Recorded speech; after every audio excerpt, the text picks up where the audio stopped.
Well, hello there, and welcome to episode 64 of the Rock Podcast. For those about to pod, we salute you. In this episode, there's rock news, there's new rock on the block, book club of rock, and we've reached the letter Q. Oh my goodness, the A to Z of rock. We'll be fine, we'll be fine. There's hidden gems, of course, and there's also Brian. We couldn't do it without Brian, and here he is. How you doing, my friend? I'm very well, Matthew. Good. No Princess Diana picture this episode? No, I can see that in a completely different location. Yeah, nice though. Vast improvement on your usual mess. So, you gonna mention it was my birthday this week? It was. Matthew, another year round the sun, mate. That's right. Another trip around the sun, to be precise. As I was thinking about that expression, as we talked about it many times, I've really got no choice in that. The slow movement of time, and a trip around the sun. But yes, thanks for everyone who sent birthday wishes, a text, etc., etc. Much appreciated. And onwards and upwards. So, what? How about you? You doing all right, Brian? Did I ask you that? I think I did, didn't I? Yeah, I'm doing good. Okay, good. Pleased to hear it. What have you got for us news-wise? Well, I'm pleased that I had a great Friday night, Matthew.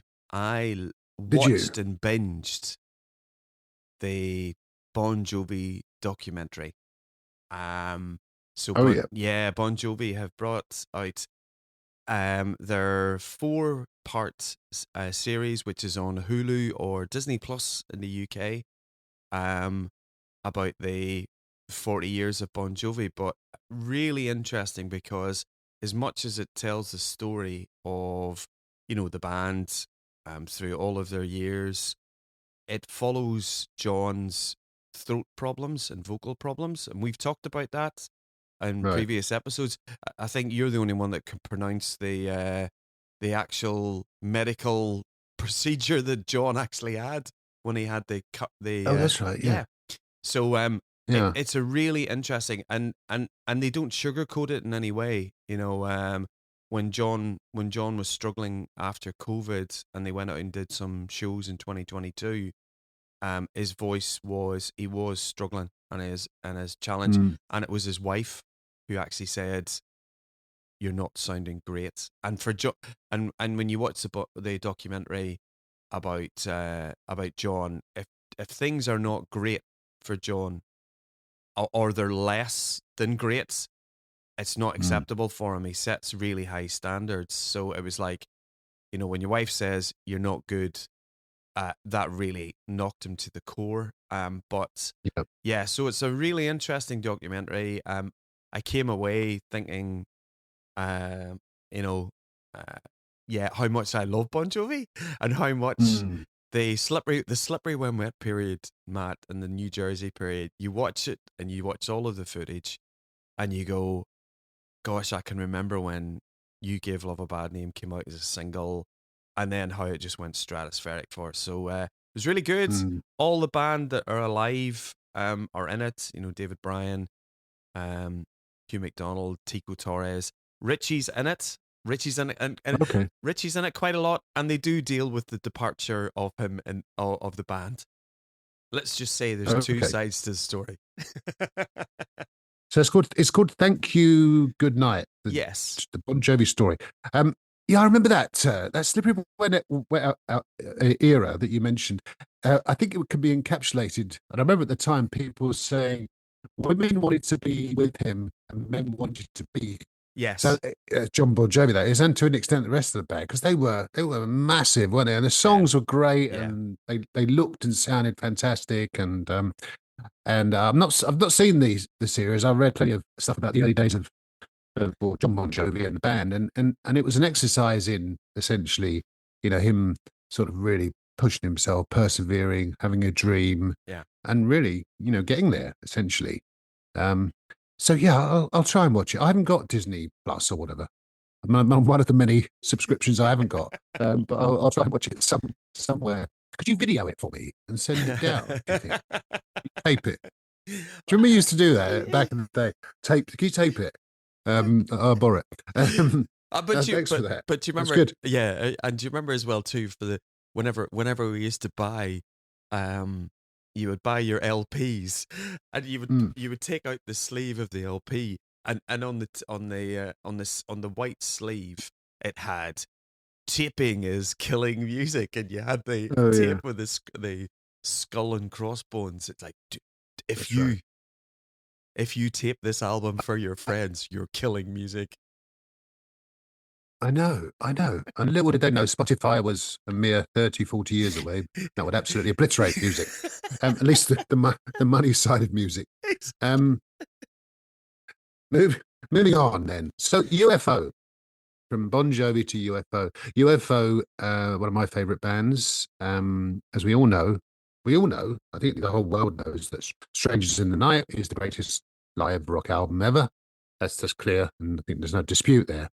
Um, I said that with a straight face. Now, in my opinion, one of the greatest, if not the greatest, live albums. Anyway, UFO have officially called it a day, which is very sad for obviously UFO fans. Been going since the late '60s, um, and obviously made a huge number of albums over the years. A revolving door of members, certainly in the '80s and 90s and 2000s. A relatively stable lineup in the 2000s. Yeah. The Vinnie Moore era, as I call it. Yeah. But Phil Mogg, who recently had his 76th birthday, had a heart attack a couple of years ago and has been told that he's got performing restrictions from his doctors. Basically, they told him that, you probably, for your own health, don't do any more gigs. And therefore, UFO, as I say, officially called it a day. This came to light in a statement relating to the reissue of the 1977 album Lights Out, which is an absolutely amazing album, as are all those 70s UFO albums, largely. So, yes, sad news for UFO fans. Those that saw them in whatever era, they were excellent live. Phil Mogg was a brilliant singer. And, obviously with great musicians, Michael Schenker and Pete Way, Paul Raymond, Andy Parker, you name it. I mean, there are numerous members over the years. So sad. Paul Chapman, of course. Yeah, the Chapman era in the '80s. So and numerous other musicians. So we wish the members well. Maybe we'll see Vinnie Moore again. Neil Carter came back in the sort of last era after Paul Raymond had died. So maybe we'll see Neil Carter and Vinnie Moore again in some other guys. But for now, UFO has sadly called it a day, which is a shame, but not surprising. Not at all. And but has Phil put an album out? Has he recorded another solo album recently? Is it Mogg's Motel? That's right. Kind of went under the radar, didn't it? Maybe we should cover it at some point. But yes, that's right. He did an album recently. I'm not sure when it was recorded, but we should check that out. Yeah, that's right. Mogg's Motel. I think it was Moggs without an apostrophe. So I don't know. It was how many Moggs are involved, but so there you go. Right. Let's move on. Hall of Fame. Hall of Fame. Yeah. So the Rock and Roll Hall of Fame has it's announced the inductees for the 2024 Rock and Roll Hall of Fame, and there's some behemoth rock legends that are in there, Matt. We've got Mary J. Blige, Cher, her, that must be her Kiss era whenever she was with Gene Simmons. That was her rock and roll bit. No, joking aside, great to see Foreigner. I think there's been, they've actually gained quite a lot of press footage, haven't they? Paul McCartney coming out to getting swearing. Paul McCartney, exactly. Paul McCartney, a Beatle dropped an F-bomb. Couldn't believe it. Yeah, so Foreigner, but that's great. Lou Gramm has been. I thought that Lou and Mick Jones had buried the hatchet. I think Lou's still a little bit bitter about I Want to Know What Love Is and his involvement in the writing of it. But Foreigner are worthy recipients and inductees. Peter Frampton, which I think is lovely. Mm. Ozzy's in it on his own. Yes. Yes, indeed. Yeah, Ozzy, and again, the master of creating publicity out of thin air. Yeah. Ozzy, he accepted his induction, as it were, or the nomination, or whatever you want to call it. But also said, uh, Motorhead have to be in. I thought, well, it's got to pluck that from nowhere. Lemmy Kilmister should be in, etc., etc. And I love this quote. It's classic Ozzy and classic Lemmy in one sentence. He lived the blues, meth, and malt beers, I guess, life. The ultimate metal guy. So yeah, Ozzy's been nominated. He also took a swipe at Florida, saying they're essentially a Florida cover band because there's no original members in the band anymore, which again is like a bit nasty because we've covered that many times. Yeah. You can be in the band 40 years and be no longer than an original member, but still be known as a new boy or a not quite, Yeah. not an original member. So it's a bit odd, but in a way, classic Ozzy.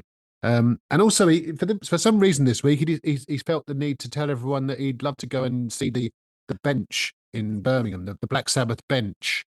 I thought, okay, great, fine. I thought you'd already seen it, to be honest with you, but so I think he's always trying to keep. Well, obviously Sharon's trying to keep him in the public eye, as it were. But yeah, with the nomination for the Rock and Roll Hall of Fame, he should be fine.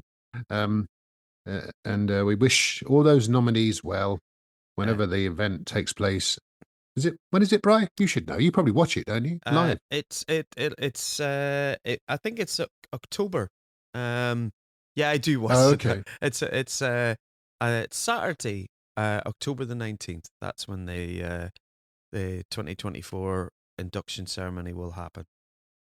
You caught me off guard. Yeah, other inductees. That's fine. I've tried that. Other inductees, as you said, Cher, Mary J. Blige, Kool and the Gang.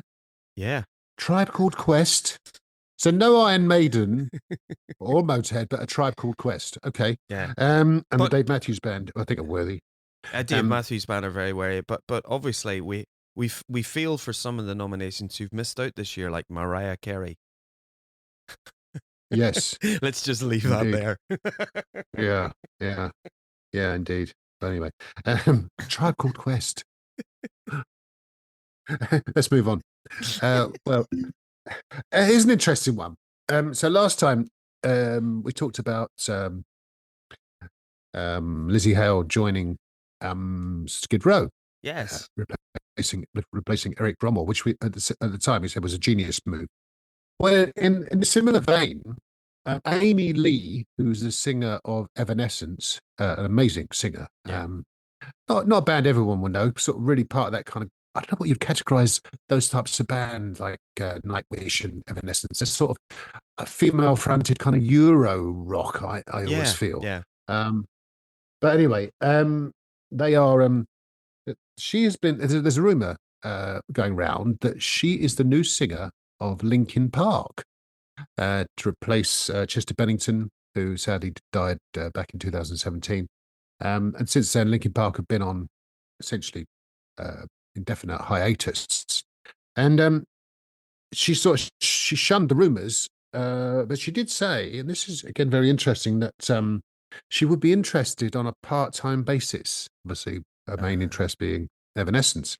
So I thought that was interesting, and again shows the I guess the fact that bands are not just concerned about having a man replace a man, but obviously into the idea of a woman replacing a man, and that's great. So yeah, we'll see how that plays out. But you've got a different angle to this story, right? Yeah. So I think it goes back as far as Reading, the Reading Festival in 2018, where Sum 41 were playing, and Mike Shinoda, who's the guitarist and co-singer in Linkin Park, came out and played Faint with Sum 41. And when you listen to Derek singing Chester's parts, it sounds really, really good. And from that date onwards, and there's been a couple of times when the Linkin Park guys have got together, and Derek has been there's been a few times when he's been interviewed, and they've said, "Well, would you fancy it? Could you be the next singer in Linkin Park?" And Derek has actually, he's categorically said, "No, it's not going to be me." But with Sum 41 announcing recently that they're calling it a day, I wouldn't bet against Derek potentially being. He could be one of the lead singers. Who knows? It could be like a little revolving door. Linkin Park are a big enough band that if they went out, they could actually have Amy come and sing some songs, and they could get Derek to do some others. But yeah, Derek might be a good option. But Amy's a phenomenal singer. I think that'd be great. Yeah, absolutely. Yeah, the brilliantly named Derek Whibley, of course. We love that name. Yeah, I was quite sad to hear that news when you mentioned Sum 41 calling it a day. I've been a fan of theirs since probably 2001 with that kind of, I think it was 2001 or so, that Fat Lip, great. All Killer No Filler album, and obviously Fat Lip was the main song from that album. Yeah, shame. Yeah. We wish them well, but yeah, it'd be interesting to see how that plays out with the whole Linkin Park thing. We'll keep an eye on that. Yeah, but a band that's resurrected from the ashes, even had an album called Phoenix, is Asia. Yes. Asia. Jeff Downes is putting together a new incarnation of Asia, and it comes out of the.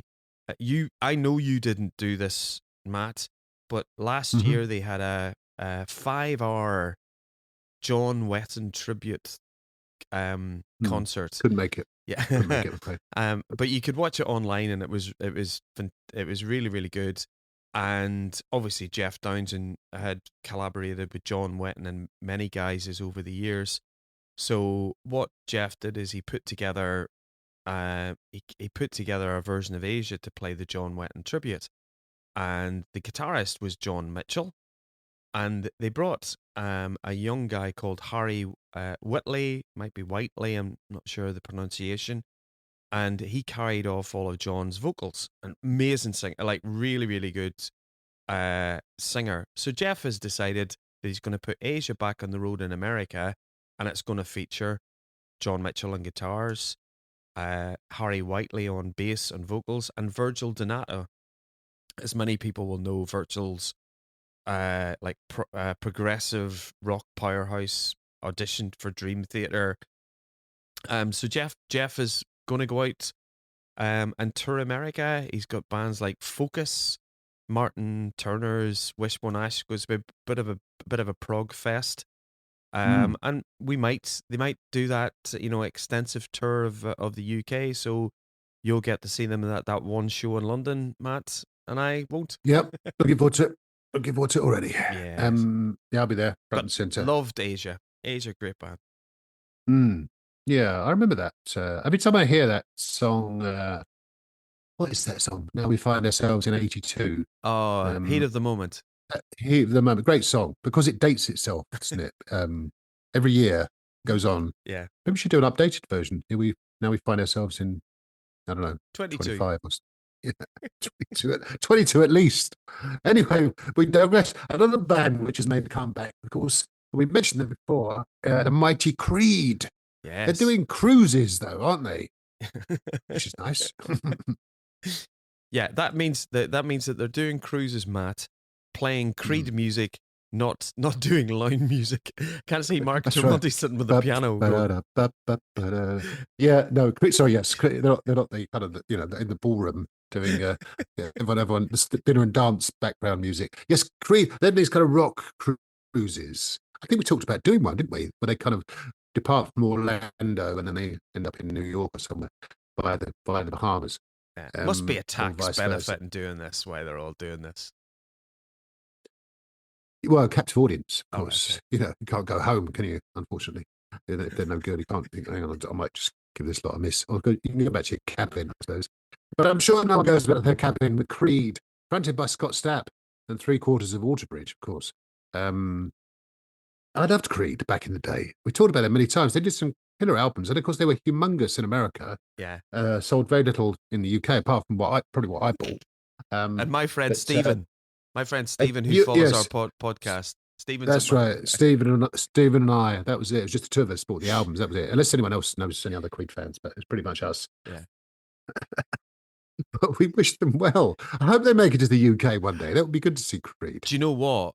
If you look at the support for the tour, they've called the tour the Summer of 1999, and the bands that are playing on the bill, Three Doors Down, who I think are a tremendous band, but you've got Daughtry, Switchfoot, Tonic, who are a great band, and Big Wreck are all playing on select dates. So if they brought something like that to me could be that, you know, we could just get, you know, ring up Chris Zombie and you know, at Stone Dead and say, there you go, Creed headline, Three Doors Down. Yeah.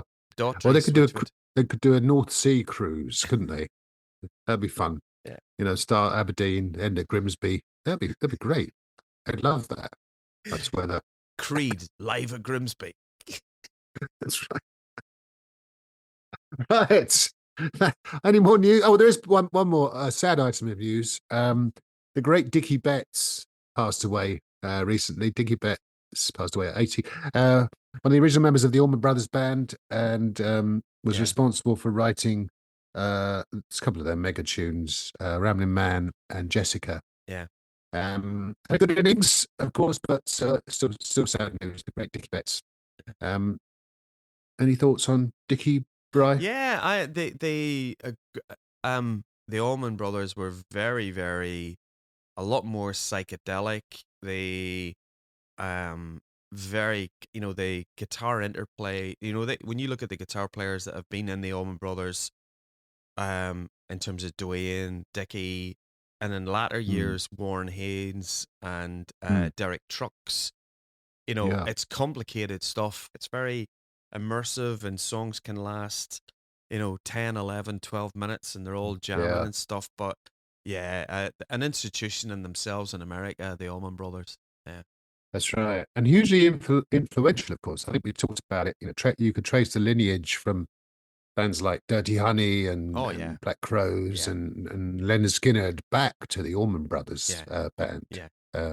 Back in the early 70s. And of course, Ramblin' Man, the song gave birth, or was the title given to the famous Ramblin' Man Festival that we used to go to every year. So there was even more influence. But yeah, sad news, great Dickie Betts. Okay, that was everything in the news. So, Matt, we come to new Rock on the Block, and we have some interesting albums to review. This episode. Well, we kick off with the new album from the Kris Barras Band. I nearly called it Kris Barras, but it's a Kris Barras Band, and it's Halo Effect. It's Kris's and the band's fifth album. Now, Kris is one of those artists who I can remember back when he opened up the Rambling Man. It was like a Sunday morning, and he open up Rambling Man festival on a Sunday morning. He woke me up. Really, it was that was about 3:00 in the afternoon. He was on. I do. Well, he's a festival staple. He's a festival stalwart. Yes, Kris Barras. He's, as you say, been around for a few years, and I think, you probably would see him. I mean, he's made his way up the bill. We saw him. Where was it? Steelhouse last year. Yeah, we did. Yeah, I think headlining one of the. I think it was the Friday night. So his stock has been rising rapidly over the last few years. Yeah. What do you think of the album, Brian? So Halo Effect. Yeah, I've listened to this album a couple of times. And Kris's sound and the band, it's evolved over the last few years.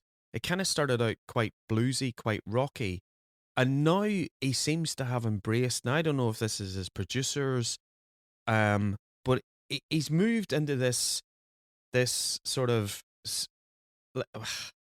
Linkin Park Shinedown, American. I don't want to. I want to call it new metal, but it's like the new rock Yeah. it's the 20s rock. Yeah. Even touches of Alter Bridge, and Mm.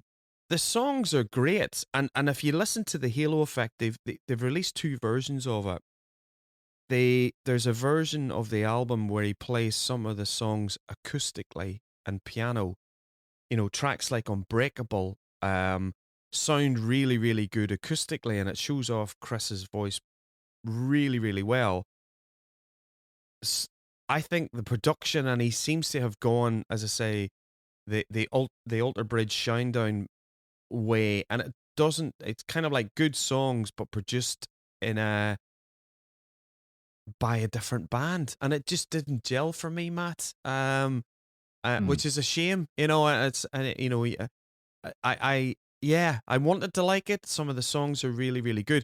To be fair, and I always do this, I listen to the first song on an album, and then I listen to the last song on the album, and probably the best track on the album is, and put it on the playlist, is Apocalypse. Apocalypse is an absolutely banging tune.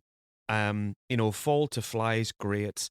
The Unbreakable is a good song, but it just felt production wise, and it just sounded as if Kris was singing on a Shinedown record, and it lost some of in the earlier albums. It sounded like Kris Barras. This sounded a little bit too overproduced for me, so it just missed the mark for me, Matt. Unfortunately, because I like Kris. Yeah, he's a top man and a good singer and a great guitarist. Yeah. But yeah, I absolutely would agree with you. It's got that real sort of 21st century, in a way, overproduced. Yes. I mean, it's just huge. The drums are huge. The drums are front and center and almost drive the songs. The guitars are, somewhat secondary. You've got some sampling in there, which is, as you say, kind of a la Linkin Park. I think the Alter Bridge connection is and Shinedown is perfect, really. And there's a market for that, of course. I mean, those bands are huge. And if that's the direction he wants to go in, then so be it. I mean, that's the more sort of stadium rock side of things that, I guess will suit the festival audiences and so on. As you say, Unbreakable's good. I thought Savages was an excellent song. Hourglass is good. There is an element of they all have that sort of same style of production. Yeah. So they all sound in a way, they're all very similar mid-tempo / up-tempo songs. So there's a kind of a sense of similarity between the songs, let's say. But it's worth a listen. And first Kris Barras Band album, I've listened to it in its entirety, and I thought it was okay. Like you, I'll probably listen to it a few more times to really kind of get into it, as we used to say. But yeah, check it out, boys and girls. The new album by Kris Barras Band called The Halo Effect. Great album cover, by the way. I think we've lost the art of the album cover. And clearly this is designed for vinyl, which is, again, the way things are going now. And the album itself is that classic kind of new length, the old school 40-odd minutes, so you can fit 20 minutes on each side. So, ticks those boxes as far as I'm concerned. The album cover's great. So, check it out. The Halo Effect by Kris Barras Band. Which brings us to, Brian, the new album by Gun, the much heralded Hombres by Glasgow's own Gun. Thoughts on this one? I loved it. I really I was a big Gun fan when Ticking on the World came out, and I thought this, and I went to see them. I thought they were great. And then of course, and it's the first 3 albums. Finishing up with Swagger, was really, really good. And then they lost their lead singer, and Toby Jebsen sang with them for a while. And the reason why I'm is obviously the 2 brothers, Dante and Jizzy, are the 2 the stalwarts of the band. And when I stuck the album on, it's 10 tracks, it's 35 minutes long, Matt. and it's the first we're 35 years since the release of their Mm, debut album, and I hate to compare Mark Rankin's singing to Dante's singing, but mm. it sounds like classic Gun. It's a Oh yeah. it's an all out rock and roll album. The production's just I think the production's brilliant. I thought the drumming is immense on it. And I listened to it the whole way through, and it's lovely when you listen to an album and it's got a great flow to it. All fired up is that's a classic rock title. Take me back home. And even you've got the shift in time, which is again the last track in the album, was quite acoustic. And when I listened Yeah. to it the whole way through, the best analogy I could have of it was all of the best ingredients of 70s glam rock in an album. There was parts of it where I was hearing Argent's God gave rock and roll to us. There's Mm. anthemic stuff that's in through I think it might be in the track Never Enough. And it's I was really, really surprised how much I enjoyed this album. Yeah, I don't know what your view on it was, but I really enjoyed it. Really loved it. Yeah, it is a good album. As you say, it is classic Gun. I mean, they do write some good songs, and as you say, All Fired Up's great. Take Me Back Home, a great live. I've seen them play those songs live, and they are on tour in the UK later this year. So go and check them out. Fake Life's a good song, a kind of a swipe at modern kind of fan worship and all that kind of stuff, with probably someone or one or two megastars in particular in mind. Lots of kind of love songs, I guess you could say. You Are What I Need is quite a nice kind of poignant song. And Never Enough, and Don't Hide Your Tears Tonight, and so on. Don't Hide Your Fears Tonight, I should say.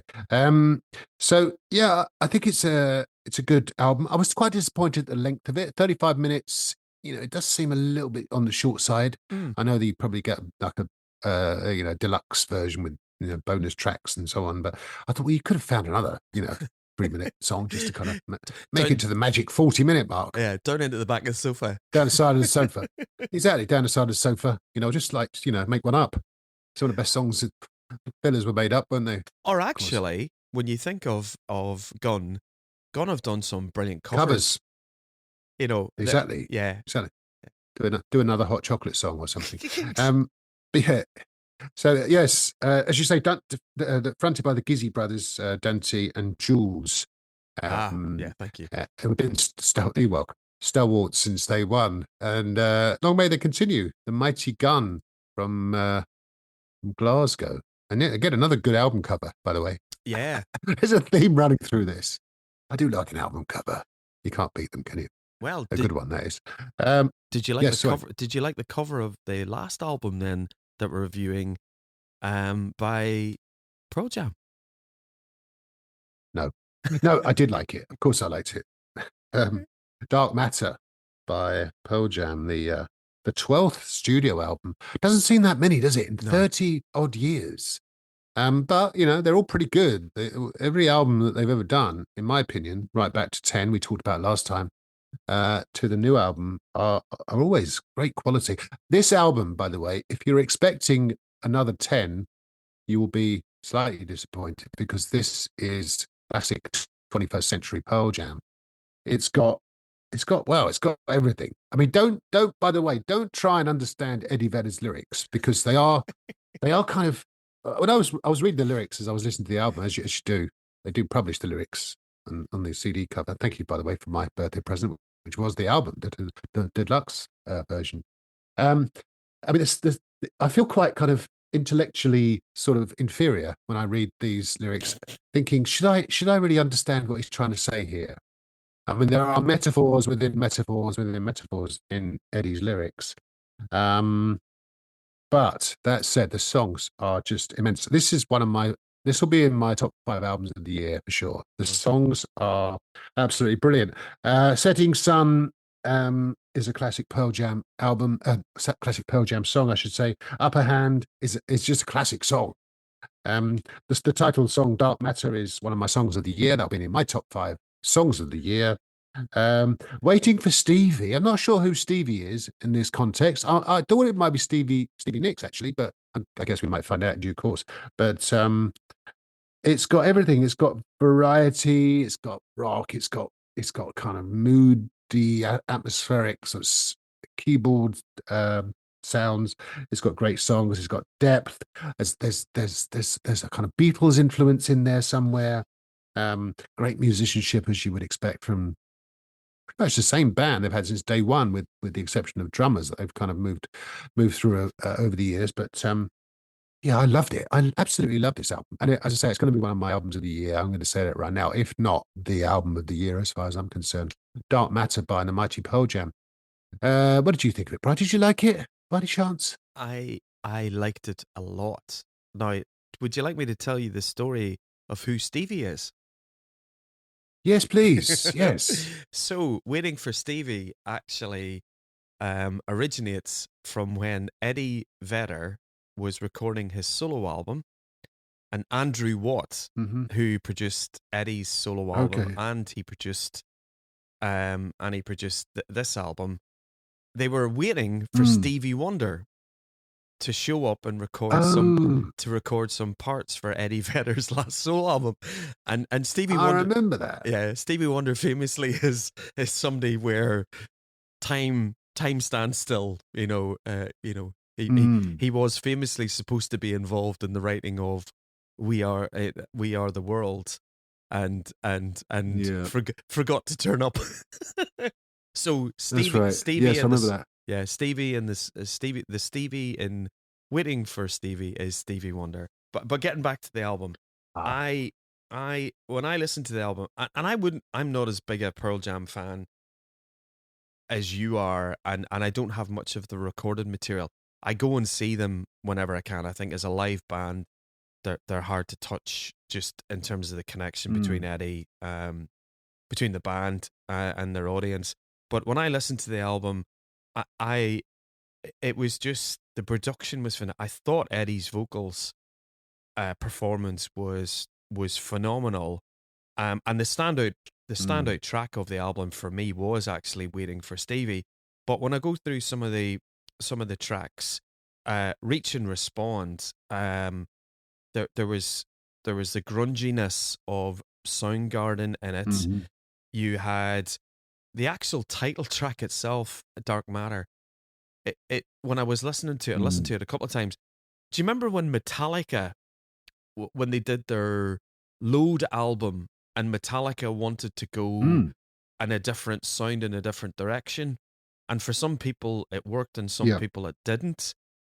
I actually, when I listened to Dark Matter, I just thought, right, that to me would have been Metallica Load era, but it all gelling together really, really nicely. That the Yeah, and even the track. I'm surprised. I know your Wreckage was another track where I had the influences of the Counting Crows, a little bit of Alanis Morissette, and Got to Give has got touches of the Beatles. So if you want an album, Yes, which touches on it's an album which sounds like Pearl Jam. I'm not saying that Pearl Jam are going out and stealing other people's influences. This album sounds like Pearl Jam, but it's just just so many touch points and so many different styles and moods that they've created in this album. It's a really, really broad piece of work. It just feels rich. It doesn't feel, there was us talking about the overproduced Kris Barras band album. This album feels very organic. It's up there, Matt, as one of the albums of the year so far, if not the album. Yeah, brilliant piece of work. very good indeed. Very good. Dark Matter by Pearl Jam. All right, that was New Rock on the Block for this episode. So, Brian, we come to our occasional feature, Book Club of Rock, wherein we go to the library. I'm speaking in a hushed library type tone, wherein we go to the library and we speak very quietly and we look on the shelves and in the Library of Rock, that is, of course, and we find a book. And this time you've found one. And would you like to tell the audience all about it? Thank you. Is this us trying to break out from Scotland Rock's radio and move to Radio 4, Matt? That'd be lovely, wouldn't it?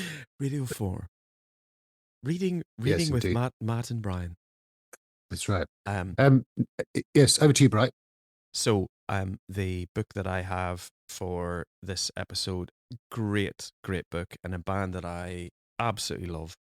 And it's the co-vocalist or whatever you want to call him, Francis Rossi. So Francis has brought out his autobiography, which is called "I Talk Too Much."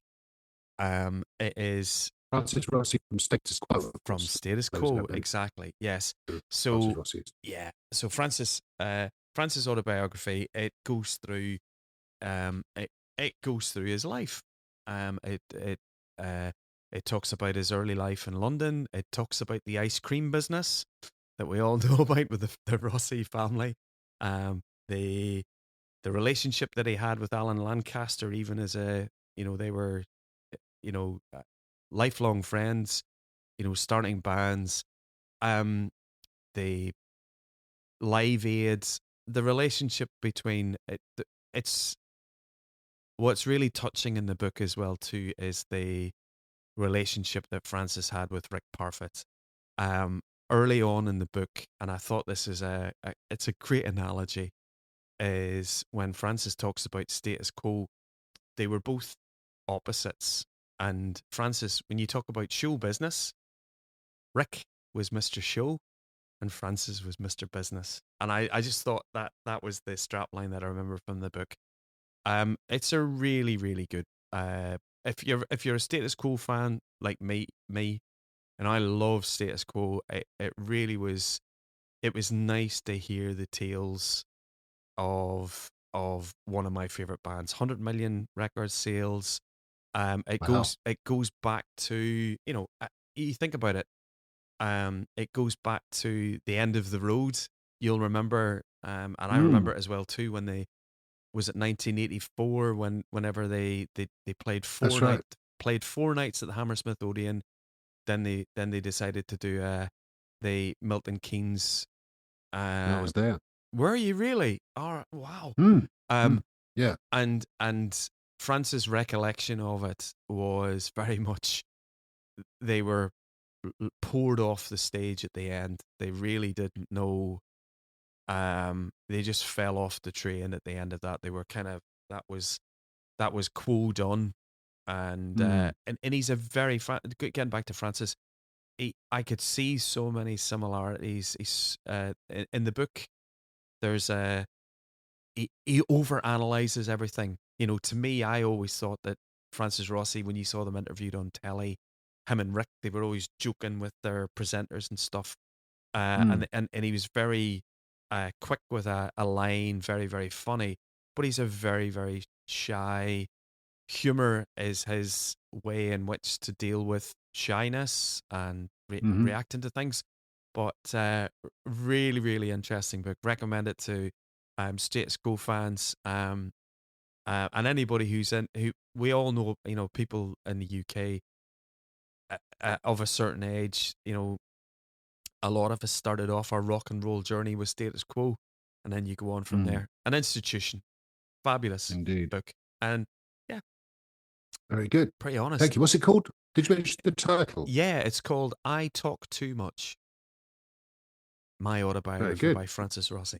There's nothing of him. He's tiny, and he's got that nickname Frame, yeah, which is due to his very slight build. Yeah, thanks, Brian. So, Brian, that brings us to the letter Q. We thought that O was bad. We got through it. P P was a rich vein of material. Of course, we enjoyed P, but we land now on Q. I think X might be a challenge, but we'll get to that in due course. So Q, I think we can only start in one place. The mighty Queen. Queen. What a band. Fronted by the great Freddie Mercury. When we did the letter M, I recall that we missed out talking about Freddie Mercury. And many people stopped me in the street, both where I live, down in Surrey, and also at Canary Wharf in London, which is a very busy place, I can tell you. A lot of people stopped me and said, look, why don't you talk about Freddie Mercury? I said, hold on, hold your horses. We're going to talk about Freddie, we talk about Queen. And the rest of the band, of course. Still going with Adam Lambert up front. Paul Rodgers was with them in the early 2000s. But yeah, recollections of Queen, Bri? Recollections of Queen. One of the two bands, Matt, that I wish I'd seen. Really? Yeah. Who's the other one then? Thin Lizzy with Phil Lynott. I never Oh saw. yeah, of course. But I can remember I passed my driving test, Matt, on the Friday. It was the Friday, and my driving instructor had a spare ticket to go and see Queen at Slane Castle on the Magic Tour. And I went, no, I'm going to go and hang with my mates and go and drive my mum and dad's car. So I chose not to go and see Queen. So that's my first thoughts of Queen. I wish I'd gone to see them, but Live Aid, to me they smashed Live Aid. That was probably the time I got to see them, and classic tunes. Bohemian Rhapsody. Every time it gets re-released, it goes to number one. True. And yeah, just the simplicity of their anthems. There's not many football stadiums and sports stadiums that aren't singing "We Will Rock You" or "We Are the Champions." So Queen are just, I think they were one of those bands, Matt, that just conquered the world, apart from America. But I think America got them probably after Freddie passed, but Freddie wasn't prepared to get into a station wagon and do all of the hard miles in America. But yeah. I had a similar experience actually in 1986. I missed it. I gave up my ticket to see Queen at Wembley Stadium because that was the time of 21st birthdays and stuff. So I actually, instead of going to see Queen at Wembley, I went to Plymouth, which is ironic. That's where my wife comes from. Well, it's not really ironic, but anyway, coincidental. And I missed out there, but I thought, much like you probably thought, oh, that's fine. I'll see them next time around. And sadly, because of the untimely passing of Freddie Mercury in 1991, there was no next time. No, unfortunately. The mighty Queen. One amazing fact about Queen: their greatest hits album, which by definition a lot of people have got, sold 25 million copies alone. Must be one of the best. I think probably the second best selling best of, behind the Eagles. I think probably. I don't know that for a fact, but I imagine it's kind of in there somewhere. It's actually no. You're in terms of best selling, it is the best selling album in the UK. Is that right? Yeah. Okay. And then you mentioned "We Will Rock You," which I seem to record again. I think the song's about. It's actually just over literally at 2 minutes and 2 seconds, but I think it's the most pound for pound or pounds per minute or something like that, the most successful song ever, or something like that. Certainly, probably the most successful song financially that Queen had, because you say every time it's mentioned, it's played on football grounds and so on and so forth. Anyway, the mighty Queen. But I think that segues nicely to Queensryche. You like a bit of Queensryche, I do. First band you ever saw, by any chance? They were the first band I ever saw in the Antrim Forum, September 1984, supporting Dio. Yeah. Yeah. You almost forgot that, didn't you?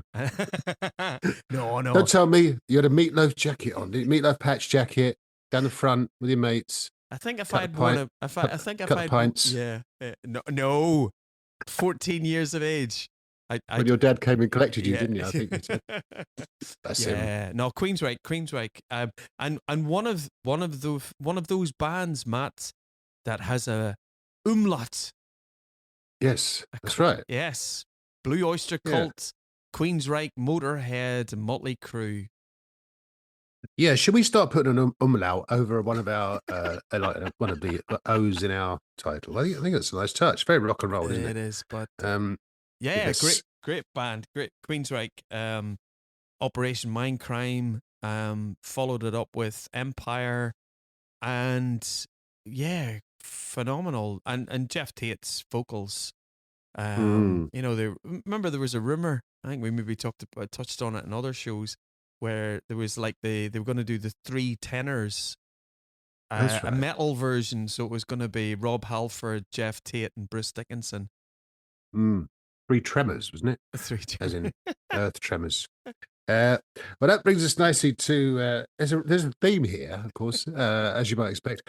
Queens of the Stone Age, fronted by the great Josh Homme, of course. I think you class them as stoner rock. At least they were when I remember them coming around the early part of the century, 21st century. Songs for the Deaf, I think it's probably their high watermark album from 2002 with No One Knows and Go With The Flow. Those amazing videos. Simple but amazing videos. And of course, Dave Grohl played the album, I think, from memory. He did, and toured. He did the tour as well, too. Yeah, that's right. Yeah. Queens of the Stone Age. Also, queuing, right? Queuing. Now, queuing, as in not in snooker or pool, of course. That would be QUING, I think. Now, queuing for tickets and queuing to get into gigs. There's nothing worse than getting to a gig. I know this from experience. I think you have too. In fact, many people do. You think, great, go to the pub, go to the pub beforehand, then we'll just join the queue. Firstly, the queue can be right round the block. I remember going to see Guns N' Roses in Hammersmith, and the queue was literally 15 streets away. Secondly, you get to a gig, and like I did with Mr. Big recently, there's no queue because everyone's inside. So you get inside, it's absolutely rammed. So, the art of queuing, we're very good at it in Britain, but sometimes it can be a challenge. And then there's different queues as well too. If you're at the O2 academies, you have if you've got O2, if you're with the O2 network, you can go into the O2 priority queue. Oh, that's right. Yeah, the priority queues. Yeah. I don't bother with all that, but it'd be nice to be able to kind of jump the queue, wouldn't it? Queuing. Quiet Riot. Remember them, Brian? They're a pretty good band. Well, I think was it Mental Health was their, I think, the first rock or metal album ever get to the top of the US Billboard charts back in about 84, 5, 6 or something like that. Oh, a lot. Yeah, it was about 84. It was Metal Health. Metal Health. Bang your head. That's right. Yeah. All right. We'll do. Fronted by the late Kevin Dubrow, of course, or Dubrow, depending on your perspective. But I think that's where Randy Rhoads started in Quite Right, didn't he? He did indeed. They were Randy co-founded the band in 1973. Wow. And then, of course, he got stolen from Quiet Riot, and then ended up in Ozzy's band. But they got their real big break. I can remember watching on television highlights of the Us Festival in I think it was 1983. That's right. Steve Wozniacki basically funded, I'm just going to do a festival, and I'm going to get all my favorite bands, and they had a heavy metal day, and Quiet Riot were on the bill along with Ozzy. Quiet Riot were brilliant, and they got their name. And we were talking earlier in the show about Francis Rossi and Status Quo. Rick Parfitt was quoted as saying that he thought a great name for a band was Quite Right. So Kevin DeBroy sort of changed Quite Right and made it into Quiet Riot. But yeah. Is that right? Yeah, absolutely. Wow, your knowledge is amazing. I tell you what, one day, think about this for a minute. You should think about doing a rock music podcast. I think you'd be pretty good.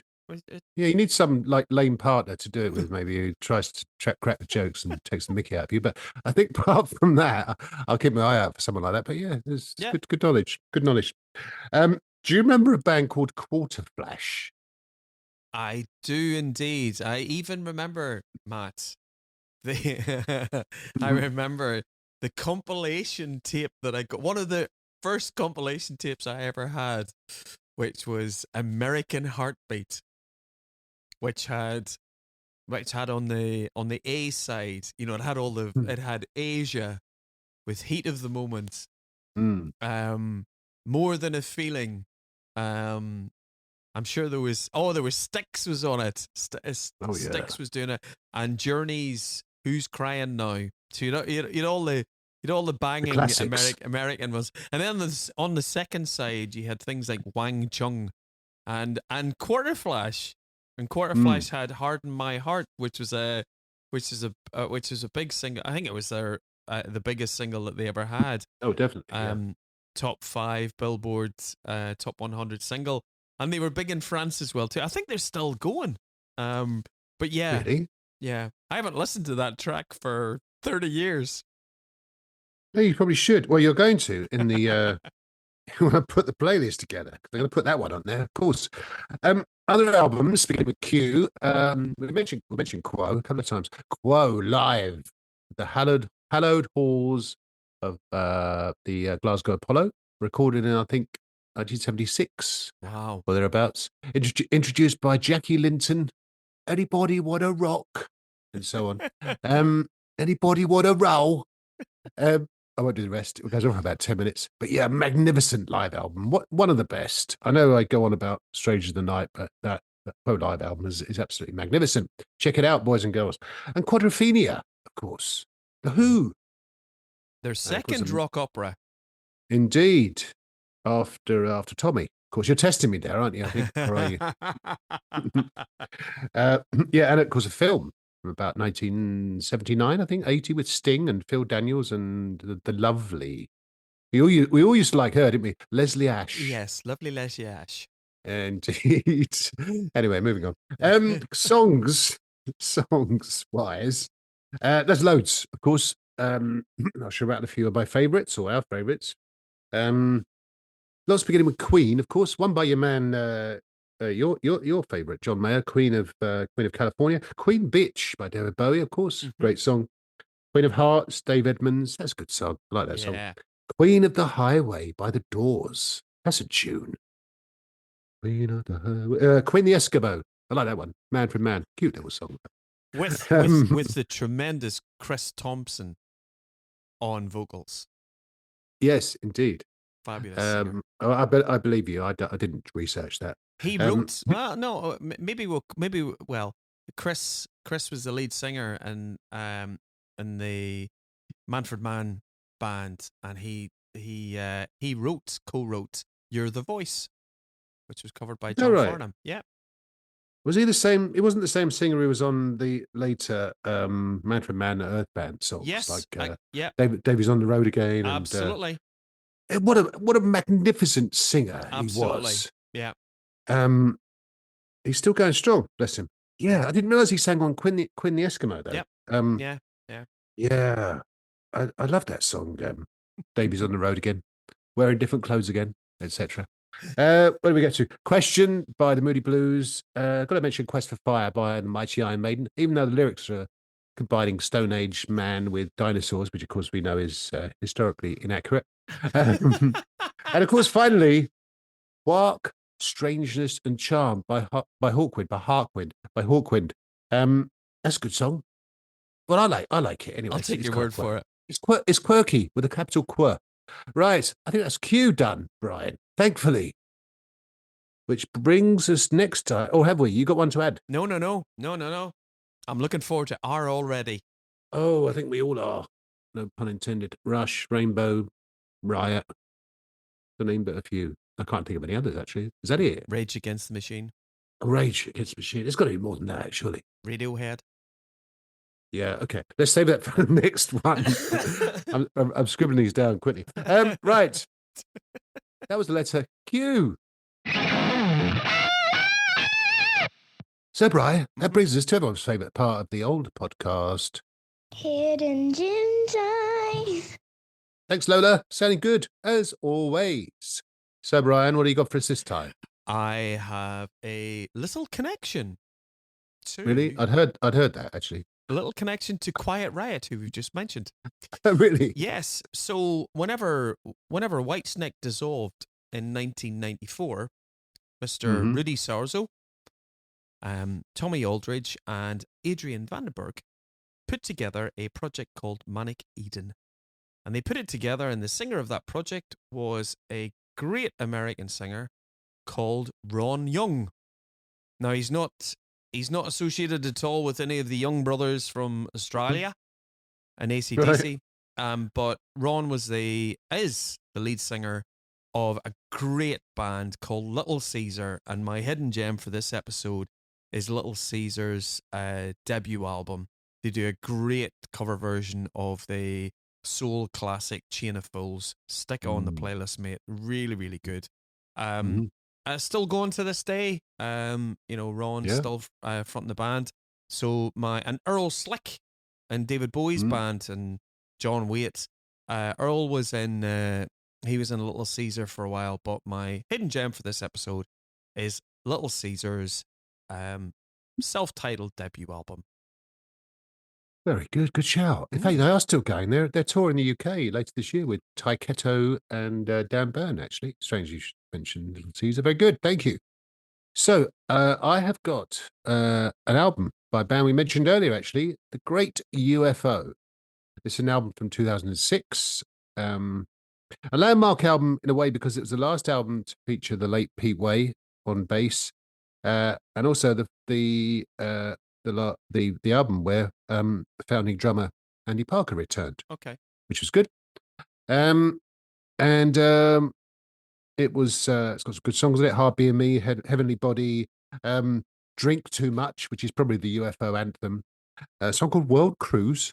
I'm not sure what that's about, but anyway, it's a good song. I think it was good album. I think it was the first album that I remember listening to, or last album, I should say, that I remember listening to on a portable CD player. Do you remember those? I do. Used to plug it into your car or plug it into That's right. Yeah. On the dashboard, Velcroed it. Now, of course, I've embraced vinyl, and I've gone, as you know, back to using a record player, or a portable record player on the train and everything. It's quite cumbersome. Get a few funny looks on the 740 up to London Bridge, but, I like to keep it real with vinyl and everything. Needle slips occasionally, which is a bit annoying. But anyway, where was I? Yes, my hidden gem for this episode is the Monkey Puzzle 2006 album by the Mighty UFO. And that's it. We're done. We're done. For another episode. Thanks for listening, everyone. Appreciate it. Wherever you are in the world, please come and say hello on Facebook. Please subscribe on YouTube and Spotify and so on. Thanks to Scotland Rocks Radio for having us every third Tuesday. Well, that's it. Anything else, Brian? You want to say hello to anyone? No, I think we're all good. Right. All done and dusted. Goes back to pod. We Salute You is a Made in Rogers production.